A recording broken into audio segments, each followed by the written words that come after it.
Chapter 5. A number of years later, King Belshazzar gave a great feast for 1,000 of his nobles, and drank wine with them. While Belshazzar was drinking, he gave orders to bring in the gold and silver cups that his predecessor, Nebuchadnezzar, had taken from the temple in Jerusalem, so that he and his nobles, his wives, and his concubines might drink from them. So they brought these gold cups taken from the temple of God in Jerusalem, and the king and his nobles, his wives, and his concubines drank from them. They drank toasts from them to honor their idols made of gold, silver, bronze, iron, wood, and stone.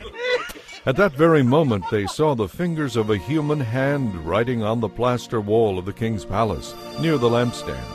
The king himself saw the hand as it wrote, and his face turned pale with fear.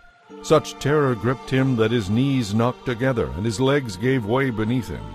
The king shouted for the enchanters, astrologers, and fortune-tellers to be brought before him. He said to these wise men of Babylon, "Whoever can read this writing and tell me what it means will be dressed in purple robes of royal honor and will wear a gold chain around his neck. He will become the third highest ruler in the kingdom." But when all the king's wise men came in, none of them could read the writing or tell him what it meant. So the king grew even more alarmed, and his face turned ashen white. His nobles, too, were shaken.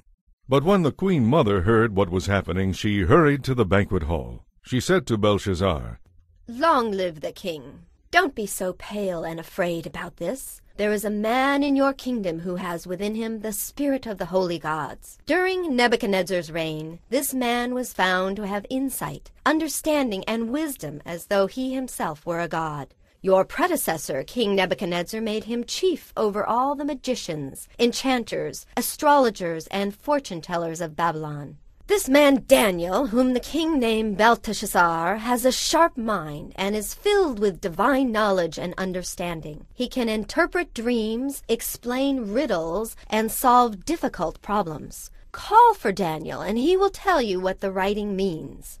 So Daniel was brought in before the king. The king asked him, "Are you Daniel, who was exiled from Judah by my predecessor, King Nebuchadnezzar? I have heard that you have the spirit of the gods within you, and that you are filled with insight, understanding, and wisdom. My wise men and enchanters have tried to read this writing on the wall, but they cannot. I am told that you can give interpretations and solve difficult problems. If you can read these words and tell me their meaning, you will be clothed in purple robes of royal honor, and you will wear a gold chain around your neck. You will become the third highest ruler in the kingdom." Daniel answered the king, "Keep your gifts, or give them to someone else. But I will tell you what the writing means. Your Majesty, the Most High God gave sovereignty, majesty, glory, and honor to your predecessor, Nebuchadnezzar. He made him so great that people of all races and nations and languages trembled before him in fear. He killed those he wanted to kill, and spared those he wanted to spare. He honored those he wanted to honor, and disgraced those he wanted to disgrace. But when his heart and mind were hardened with pride, he was brought down from his royal throne and stripped of his glory. He was driven from human society. He was given the mind of an animal, and he lived among the wild donkeys. He ate grass like a cow, and he was drenched with the dew of heaven, until he learned that the Most High God rules the kingdoms of the world and appoints anyone who desires to rule over them.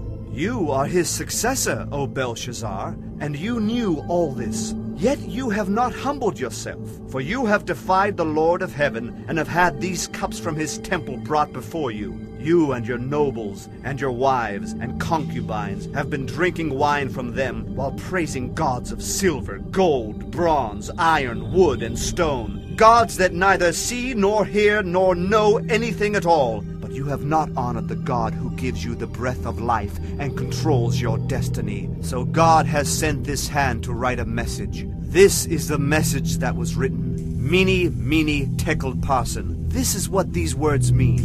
Mene means numbered. God has numbered the days of your reign and has brought it to an end. Tekel means weighed. You have been weighed on the balances and have failed the test. Parsin means divided. Your kingdom has been divided and given to the Medes and Persians. Then at Belshazzar's command Daniel was dressed in purple robes, a gold chain was hung around his neck, and he was proclaimed the third highest ruler in the kingdom. That very night Belshazzar the Babylonian king was killed, and Darius the Mede took over the kingdom at the age of 62.